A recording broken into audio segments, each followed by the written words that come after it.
Hey everyone, this is Keegan from National Powersports.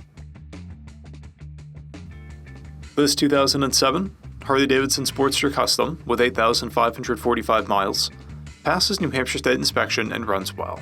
It's been upgraded with a Lehman TRIKE kit, luggage rack, passenger backrest, upgraded seat, an aftermarket exhaust, oil temperature gauge, forward controls, emergency brake, LED headlight, windshield, shifter peg, and front fender.